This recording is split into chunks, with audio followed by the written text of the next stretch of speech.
Raidco foods website, Raidco പുരപ്പുറ solar എന്നിവയുടെ ഉദ്ഘാടനം സഹകരണ തുറമുഖ വകുപ്പ് മന്ത്രി വി.എൻ. വാസവൻ നിർവഹിച്ചു. നൂതന സാങ്കേതികവിദ്യയുടെയും വിവരസാങ്കേതികവിദ്യയുടെയും അനന്ത സാധ്യതകൾ പ്രയോജനപ്പെടുത്തി ലോകം കുതിച്ചുപായുമ്പോൾ അതിന് അനിവാര്യമായ മാറ്റങ്ങൾ നടപ്പിലാക്കിയ റെയ്ഡ്കോയുടെ പ്രവർത്തനങ്ങൾ അഭിനന്ദനാർഹമാണെന്ന് മന്ത്രി പറഞ്ഞു.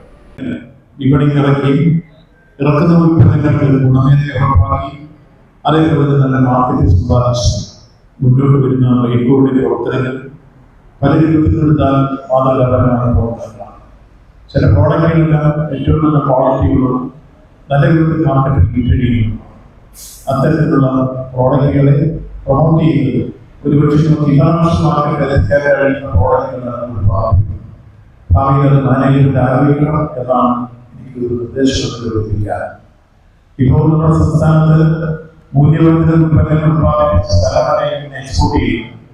ഈ അടുത്ത കാലത്ത് കൊച്ചിയിൽ നിന്ന് 12 ടൺ ഉൽപ്പന്നങ്ങൾ ഞാൻ ഫ്ലൈ ഓഫ് ചെയ്ത് അമേരിക്കയിലേക്ക്. അതിൽ കൃത്യമായി പറഞ്ഞാൽ നമ്മുടെ മാവ്, ചക്ക, ആ ചക്ക കൊണ്ട് 14 ഉൽപ്പന്നങ്ങൾ ഉത്പാദിപ്പിക്കും. അതിൽ ചക്ക ഉപ്പേരി ഉണ്ടാകുന്നു, ചക്കയുടെ ചമ്മന്തി ഉണ്ടാകുന്നു, ചക്കയെ പ്ലാസ്റ്റിക്കിനകത്ത് ഉണക്കി കൊടുക്കുന്നു, സർക്കാരുണ്ടാകുന്നു, അതുകൊണ്ട് അനുഭവമുണ്ടാകുന്നു. ഇങ്ങനെ വാരപ്പെട്ടി സമീപസ്ഥലത്ത് ബാങ്കിൽ ചക്രവുടെ 14 ഉൽപ്പന്നങ്ങൾ ഞാൻ ആ സ്ഥലത്ത് പോയി.